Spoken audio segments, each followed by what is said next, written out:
Yeah, that is.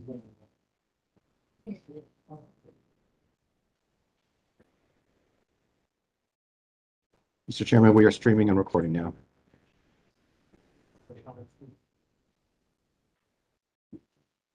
Good morning. Welcome again. Welcome back to the Maryland Public Service Commission's administrative meeting for July 6, 2022. I apologize for the technical delays this morning. We had some trouble with all of our equipment here. I began the meeting by recognizing a few new employees today and 6 employees that were recognized in the Public Utilities Fortnight, the Article 40 under 40. So I just want to recognize those 6 employees plus the new 2 new employees that are starting in the EAP Division 2. With that, we'll turn to approval of the meeting minutes from our last meeting on June 29th. All in favor, please say aye. Aye. The meeting minutes are approved. Good morning, Mr. Secretary. Morning, Mr. Chairman. At the outset, one other programming note. We are going to defer items 5 and 6 1 week to the July 13, 2022 administrative meeting. There are 2 items on today's consent agenda. The first item is an application from One Energy Manager LLC for license to supply natural gas. Item number 2 is notification from DSCI LLC of participation in financing arrangements. Thank you. Thank you. It's actually our energy manager, but it may be One Energy Manager. I'll turn to my colleagues for questions, starting with Commissioner O'Donnell. Thank you, Mr. Chairman. Mr. Zhang, I have a quick question about our energy. I don't think we have a representative here today. So I noticed this substantial buck-sheet filing, it's 26 pages, but it seems like a one-person shop to me. I didn't know if you had a chance to explore that at all. If you got a sense of their ability to comply with OMAR statute, the statutory requirement. Good morning, Chairman, Commissioner Michael Jang on behalf of staff. So they do have a main manager.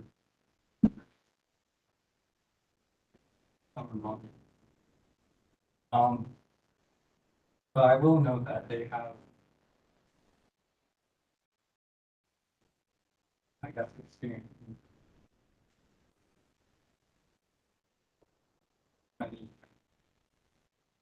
I do believe that should be fair. I think the terminology they use is all over North America. Did you get any sense of if there have been any complaints? So that is search for complaints. Very good. Thank you.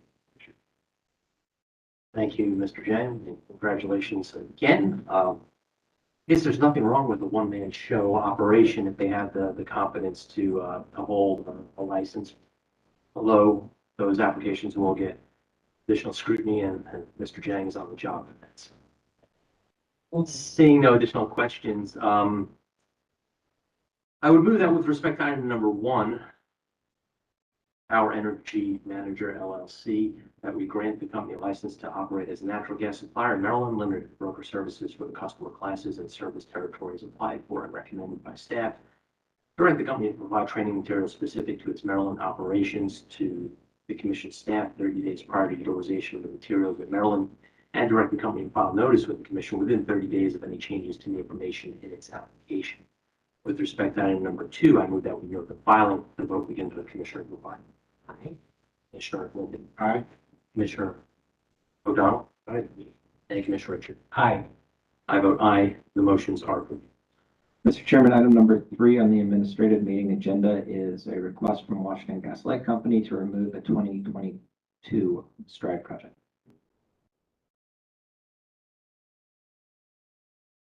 Thank you. And if Council for OPC would approach. Do not block the fire exits. There we go. Oh, thank you. We have a full team here for item number 3. Good morning. You may proceed. Good morning, Mr. Chairman and the commissioners. I'm satisfied on behalf of commission staff. Item 3 is Washington Gas Light Company's request for expedited authorization to remove one non-eligible STRIDE strategic infrastructure development and enhancement, also for the STRIDE project, BCA 301364, in distribution program 3 from its calendar year 2022 STRIDE project list for an estimated cost of $381,333. This project is approximately 1,080 feet of vintage mechanically coupled steel and contingent made and including 12 affected services with estimated pipe completion date July 2022. Also, the company advises the commission of the pipe completion of the Safari project identified by BCA 302107 in February 2022, which is not included on the commission's up-to calendar year 2022 STRIDE project list at an estimated cost of $508,469. The project scope has included the replacement of approximately 859 feet of bare steel main and the 10 affected services. The company said that it has not included and will not include this project, BCA 302107 cost in its calendar year 2022 STRIDE budget or surcharge calculation. However, the company proposed to include the completed footage and service installation 22 STRIDE results. According to the Commission's order number 86321, issued on May 6, 2014, once the STRIDE plan is approved, Commission discourages any change to the list of planned work items and will approve the addition of a new work item or project only if necessary to ensure public safety and requires the gas company present clear and compelling evidence that such project substitution is necessary in the public interest. Staff analyzed the recalculated WGL data and determined that, contrary to WGL's assertion in its response to staff data request 33-8 on June 10, 2022, that there is no impact to the STRIDE budget of STRIDE surcharge unquote. The total revenue requirement is impacted. The revenue requirement has been reduced from the commission approved amount of $13,202,895 to the $13,186,110. The revenue requirement attributed to the residential classes revenue from $9,170,790 to $9,159,132. That's a reduction of 0.13% in both scales. Staff then calculated the change in STRIDE surcharge contingent upon this budget reduction, as shown in the staff's comment. Should the commission deem it appropriate for WGL to change its surcharge upon said project removal. Staff recommend the commission approve WGL's request to remove BCA 301364 from its calendar year 2022 STRIDE project list, with no change in STRIDE surcharge until the company reconciliation filed. Staff also recommend the commission not approve the inclusion of outside STRIDE completed footage and service installations for BCA 302107 in its subsequent STRIDE completion reporting. Ms. Lucy Shea of the Accounting Investigation Division, Mr. Alex Schneider of the Telecommunications, Gas and Water Division, and myself from the Engineering Division are available to answer any questions you may have on this matter. Thank you. Thank you, Mr. Tesfaye. Counsel for People's Counsel. Thank you, Mr. Chairman. Good morning, Chairman and Commissioners. I'm Michael Sammartino on behalf of Office of People Counsel. We agree with staff's recommendation that Washington Gas's request to remove BCA 301364 from its 2022 STRIDE project list should be approved. And we also agree with staff that the Commission should not approve Washington Gas's request to add BCA 302107 to its 2022 STRIDE results. Our position on that is pretty simple and pretty clear. The STRIDE results list is essential for evaluating Washington Gas's execution of its Commission approved STRIDE plan. There's I'm going to be plugging my nose. This is also admittedly my first appearance in front of the Commission. It was nice to see them all in person. The STRIDE results list it allows stakeholders to evaluate the cost effectiveness of the utility's work, to ensure that the utility is fairly compensated for the work that it's completed, and it ensures that it allows stakeholders to evaluate to ensure that the company is delivering on its commitments made to the Commission and to its customers. So we agree with staff's recommendation that while including this project in the results list may be inappropriate, we're fine with having the project tracked, and so long as it's distinct and separate from the 2022 specs. Happy to answer any questions. Thank you, Mr. Sammartino, and congratulations on your first in-person appearance to the Commission. If you will step aside now, we will hear from Washington Gas, and they'll tell us why you're wrong. Good morning, Mr. Chairman, Commissioners. John Dodge appearing once again on behalf of Washington Gas, not one of the 40 under 40, I can assure you. But I will say in my own defense that Lori Burkhart, who is the editor-in-chief of UF, is a law school classmate. We played softball together for many years, and she remains a dear friend today. So I'm glad to see that she's honoring the right people. We appreciate, as always, staff and OpenSea's perspective on our filing. The first thing I'd like to stress for the Commission is this is not a project substitution request. Staff use that term. That is inaccurate. From the face of our filing, we're asking the Commission to allow us to remove an statutorily ineligible project.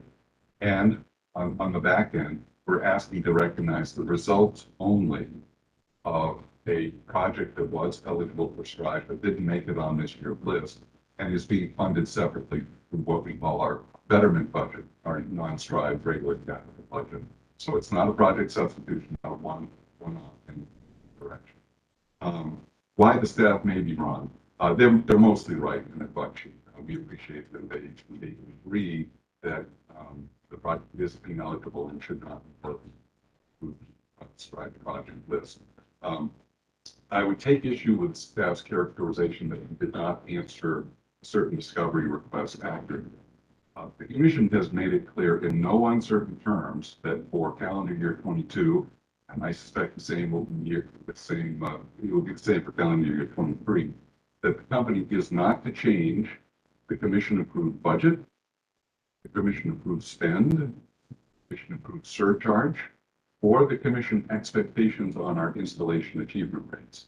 So that is how we answered the question with our understanding that we cannot change what we're bound to spend and collect in 2022. So there has been a lot of back and forth about this, but I want to make it clear on the record that yes, as a matter of pure math, staff is right that we would lower the revenue requirement with the removal of the first project that we mentioned.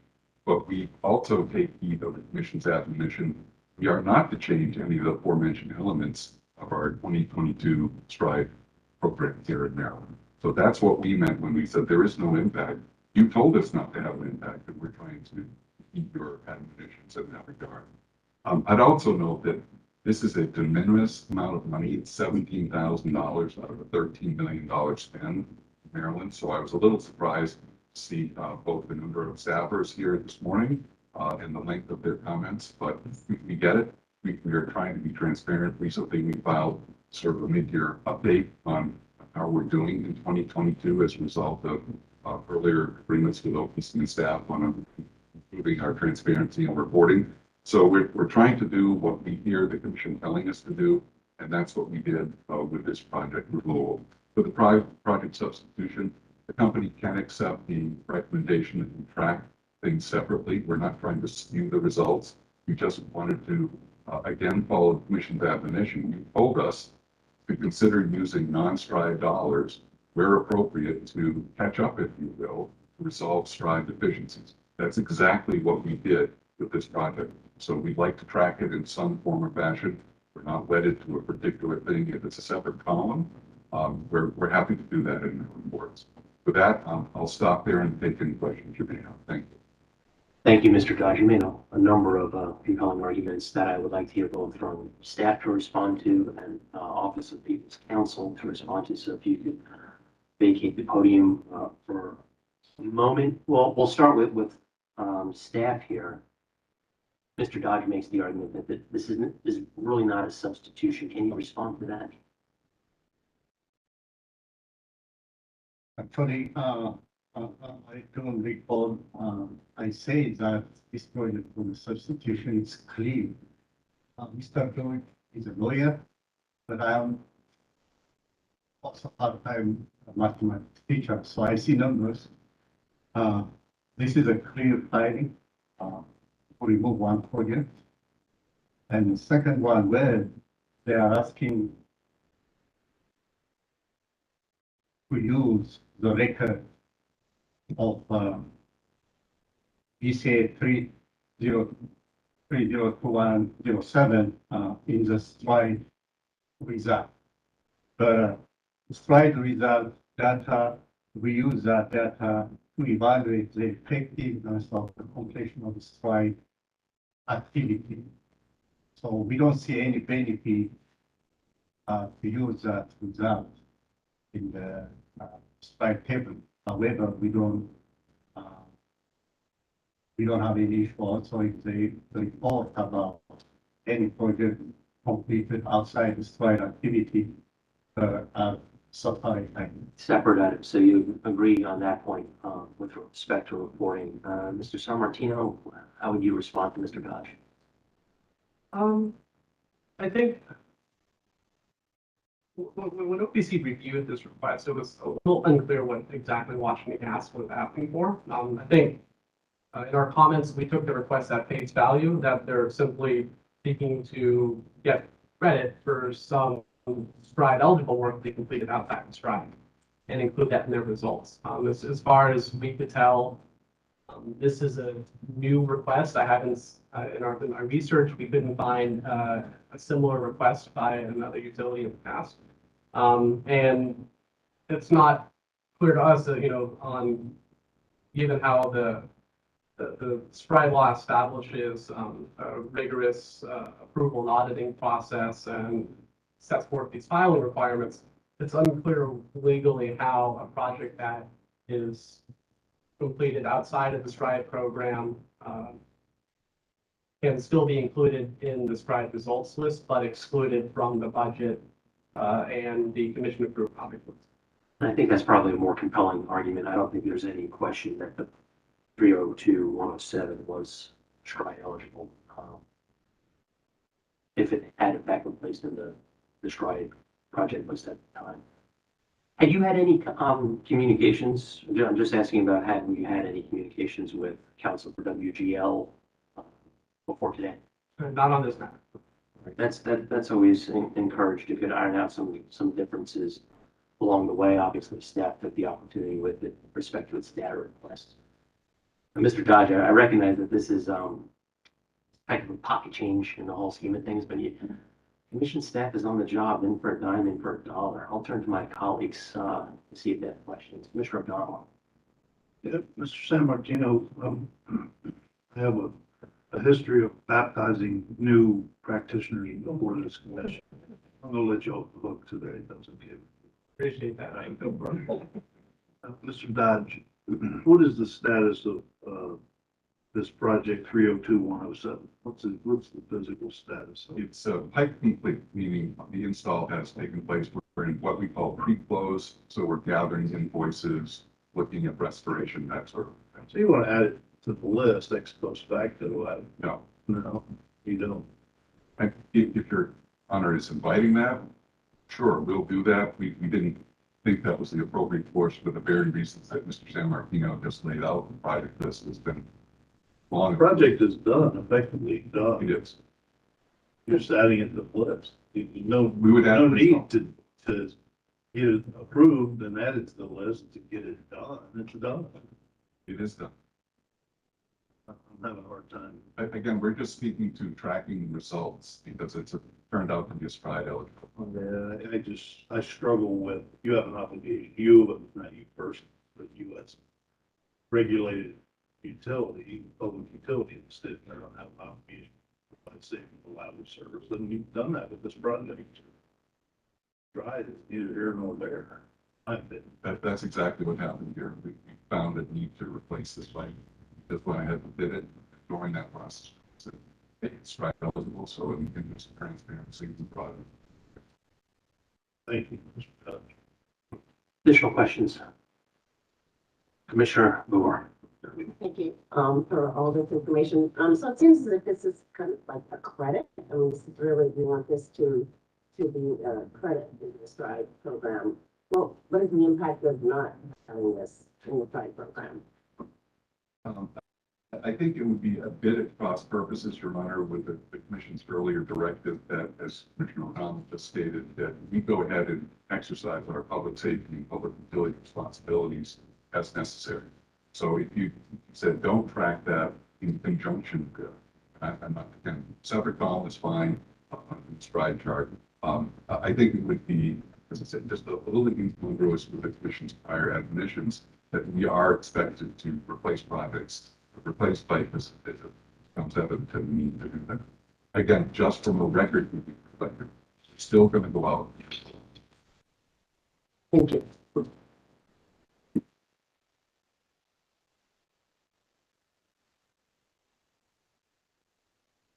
Mr. Dodge, you make compelling arguments as ever, but I do find in favor of staff, and I'm going to make a motion accordingly.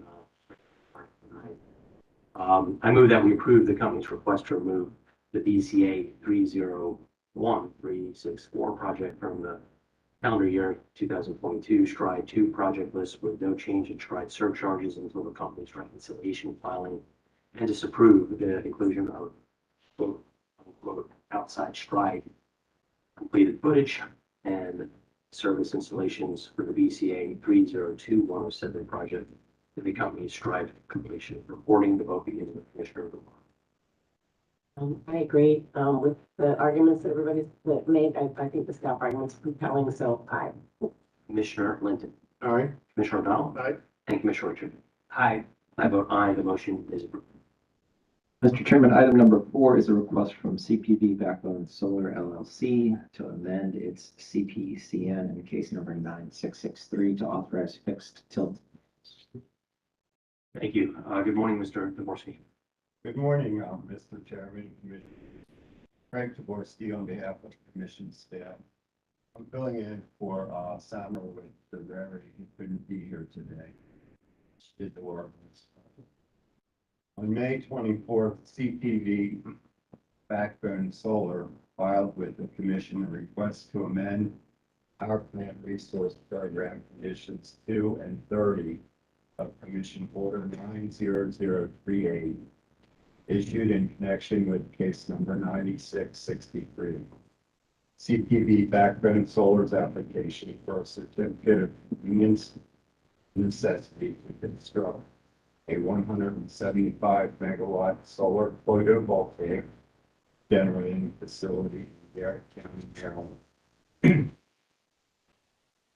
PCR key condition 2 of the order specifies that a single axis tracking system be used for the project, while condition 30 requires the company to perform a glare analysis of the project with the selected panel design and tracking technology and consistent with Federal Aviation Administration requirements.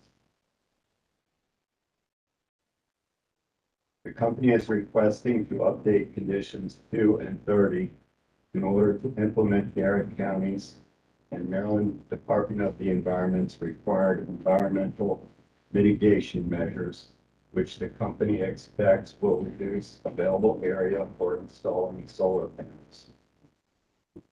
Maximize space constraints, the company is proposing changing the panel design from a single axis tracking system to a fixed tilt system in affected areas of the project site. The company stated that as required in condition 30 of the order, it performed a glare analysis with PPRP determined to be sufficient to satisfy the condition. In addition, Backbone asserted that the proposed design changes would yield a slightly reduced output, therefore would not change the original determination that the project would not have adverse impacts to PJM system. Backbone also noted as a FERC jurisdictional facility, any concerns with impacts to the bulk electric system would be addressed through the PJM interconnection process. Staff agrees with the company's assertion and recommends that the commission grant the company's request to amend PPRP conditions 2 and 30 to allow the use of fixed tilt panels for the CPV Backbone solar project. And, oh, Sorry, it's almost done. In a comment filed with the commission on July 1st, PPRP stated that it does not oppose Backbone's requested amendment. PPRP asked that the commission continue to mandate the requirements of license condition 30, that Backbone should be required to carry out additional glare analysis. Further changes are made to panel design, tracking technology, and our project layout, other than what has been proposed. Thank you. thank you, Mr. Jaworski. You just stole Ms. McLemore's thunder there. Her entire position, Ms. McLemore, hello. Good morning, Mr. Chairman, Commissioners. That's what I was thinking, we'll have to revise what I was doing. But yes, today I'm Assistant Attorney General Sandra McLemore, and with me today is Robert Sadinsky. He's Acting Director of PPRP. And as noted, we do not oppose the amendment, and we are available for any questions that you may have. Thank you. Modification on the fly. Thank you, Mr. Sadinsky. Council, anything to add? Thank you, Mr. Chairman, Commissioners. David Beebleman on behalf of CPV Backbone. We hope you got the staff's presentation. We agree with PPRP's recommendation to require adherence to condition 30, and I'm here to answer any questions. Heard about glare before. I've never actually, I've seen utility scale solar farms. I know at Work Farm, some of our friends out on Eastern Shore don't like the term. I see Ms. McLemore shaking her head there, but how big of a deal is glare? I mean, are people blinded by glare? And maybe Ms. McLemore, if you're in a better position, but I'll start with Mr. Beebleman. Yeah, so, Your Honor, glare is an important issue in CPCNs. It's something that PPRP in particular pays a lot of attention to. There's different levels of glare, right? So there's something called green level glare, which is sort of temporary discomfort. There's an intermediate form of glare, which is it's called yellow. This is all part of the software. That's basically creates a temporary after image. So, sort of like if you're driving down the street, there's a reflection for a few seconds after, you see something in your eye, something you see just driving around, in downtown Baltimore, for example. Then there's a potential in some cases for what's called red glare, which could cause permanent eye damage. I've never seen a solar facility in Maryland rise to that level. Typically, when there's something that rises to the level of further review, it's yellow glare. And then in this case, because there is a perimeter of trees that will remain for the site, it blocks it. So I think from the state's perspective, it's been, it's been mitigated here. So hopefully that's useful. I don't know. No, that is. I wasn't aware of the red, yellow, green glare. Thank you for indulging that question. Colleagues, Commissioner O'Donnell. Mr. Chairman, I just will note that glare is something that some practitioners feel from this commission from time to time.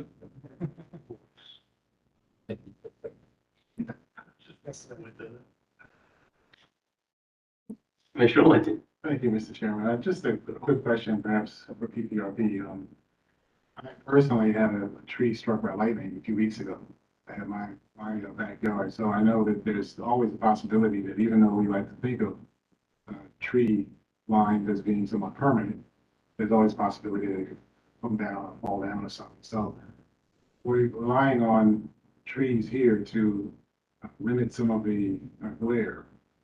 If something happens to those trees in the future, is there a process for addressing that for the consumers that are there that could be impacted? Yes, Commissioner, there is in the license condition 30, there's also a process in the event that there's any complaints or concerns. There's a process to address any concerns that might arise in the future. So for example, if some of the trees are for some reason were taken out or whatever, that would be the process that would be addressed. In addition, I believe that PPCN, the PPRP would work with the with PPD Solar to address it as well. So if that complaint comes through and the general process is followed, and consumers just have to manage until the trees are replaced, or is it? I would think that would be highly unlikely. What would probably occur is PPRP would get a call from someone saying something occurred, and then we would probably, current practice, we would come to the commission and address the issue and get the applicant involved with trying to come up with a solution. Mr. Bugelman might have something to add to that, I think, too. You bring up a good point. We haven't thought that through. I just wanted to add the fact, Your Honor, that, this isn't just one strip of trees, it's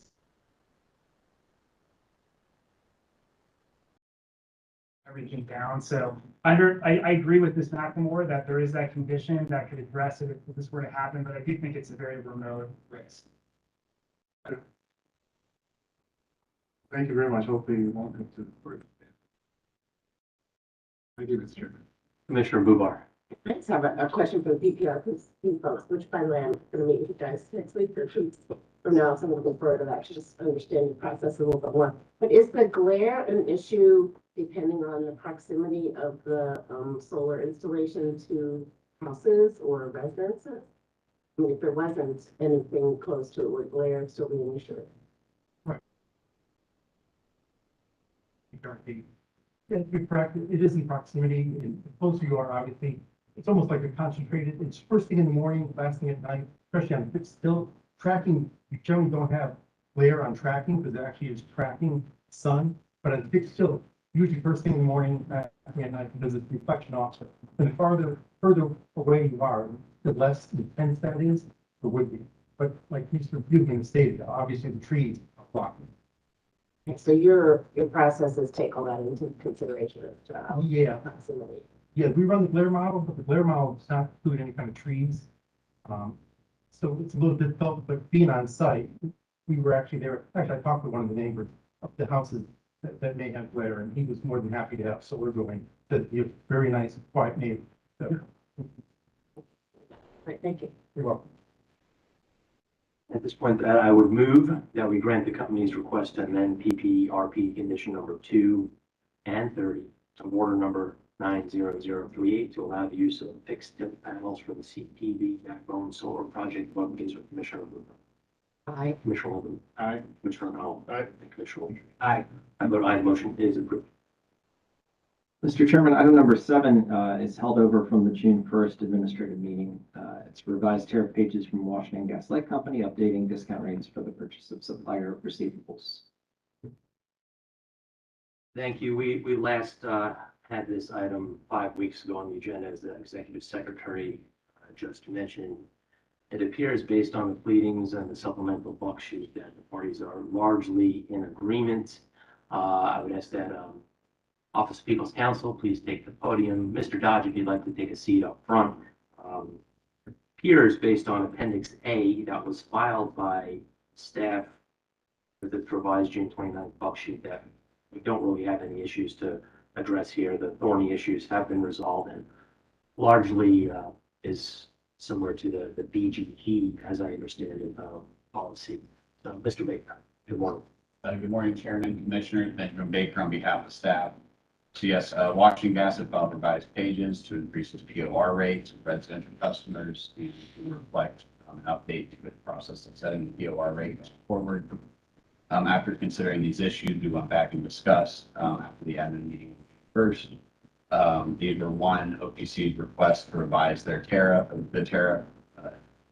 the impact of the duration of POR rates. Two, a concern was raised, we already set it, modifying the POR rate on the tariff. And three, to resolve how a negative balance created by the POR rate would be treated from an accounting finance perspective. We did reach resolution on all three of these issues.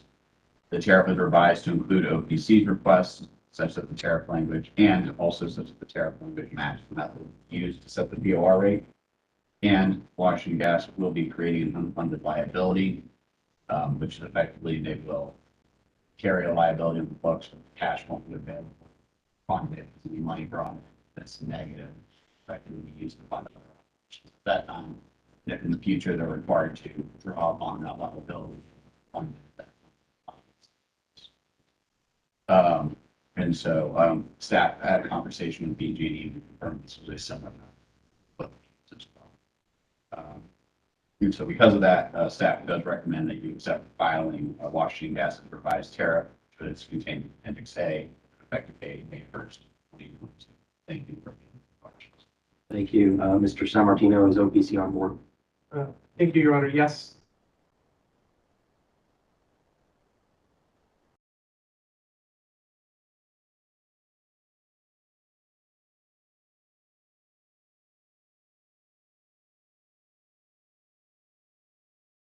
No, except to extend my thanks to staff and OPC. They really did take the lead on revising their language. Appreciate that. Especially these days. And we were able to make fairly easy and ready.